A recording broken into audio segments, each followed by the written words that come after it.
ফাসাব্বিহ বিহামদি রাব্বিকা ওয়াস্তাগফিরহু। ফাসাব্বিহ বিহামদি রাব্বিকা, অতএব হে নবী, আপনি আপনার প্রভুর গুণকীর্তন করুন, প্রশংসা করুন, তসবিহ পাঠ করুন। ওয়াস্তাগফিরহু, এবং ওই আপনার প্রভুর কাছে আপনি ক্ষমা প্রার্থনা করুন। কার কাছে ক্ষমা? বলুন কার কাছে? এখন তফসির কারক, বিশেষ করে তফিমুল কোরআন খুলে নিবেন, মওদুদী সাহেবে অনুবাদ করতেছে, এরকম অনেকে করেছেন যে ইসলামী বিভিন্ন কর্মকাণ্ডে জেহাদ ইত্যাদিতে আপনার অনেক ভুল ত্রুটি হয়ে গিয়েছে, সেই জন্য আপনি আপনার প্রভুর কাছে ক্ষমা চান। এখন আপনারা তো সাধারণ মানুষ, এই তফসিরটা আপনাদের থেকে বড় ভালো লেগেছে। নবীর যদি ত্রুটি হয়ে যায় তাহলে তো নবী গুনাহগার।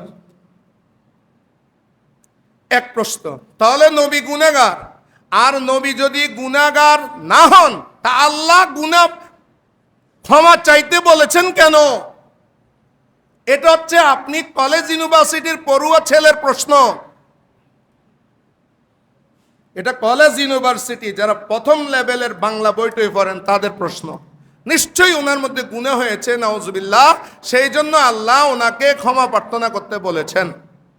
এটা হলো মন গড়া তাফসীর। আরে বেকুব, রাসূলুল্লাহর শানে যখন ইস্তেগফার হবে তখন হচ্ছে সুপারিশ করা। তো সুপারিশ কার জন্য করা? ওয়াস্তাগফিরহু, আপনি আপনার প্রভুর কাছে ক্ষমা প্রার্থনা করুন। তো গুনাহটা কার? গুনাহ নবীর না, গুনাহটা হচ্ছে উম্মতের গুনাহ। কারণ কেউ যদি বলে নবী গুনাহগার, সেই ব্যক্তি সাথে সাথে কাফের হয়ে যাবে। কারণ প্রত্যেক নবীরা মাসুম, আর নবী যদি গুনাহগার হয়, আমি তো নবীকে মানাটাই জায়েজ নাই। গুনাহগারকে কি আপনারা অনুসরণ করবেন? সেই জন্য সমস্ত নবীকে মাসুম করেই আল্লাহ রাব্বুল আলামিন দুনিয়ার মধ্যে প্রেরণ করেছেন। আল আম্বিয়াউ মাসুমুন, আগে থিওরি রাখতে হবে, নবীরা সবাই মাসুম। তো এখন নবী মাসুম হওয়ার পরে নবীকে কেন আবার ক্ষমা প্রার্থনা করতে বলেছে? এখানে ক্ষমা প্রার্থনার অর্থ হচ্ছে উম্মতের পক্ষে সুপারিশ করা। আয় আল্লাহ, তুমি আমার উম্মতকে মাফ করে দাও। নবী আপনি যদি বলেন আপনার উম্মতকে মাফ করে দিতে, তখন আপনার দোয়া তো রদ হয় না। আপনি যখন হাত তোলেন আপনার দোয়া কবুল হয়ে যায়।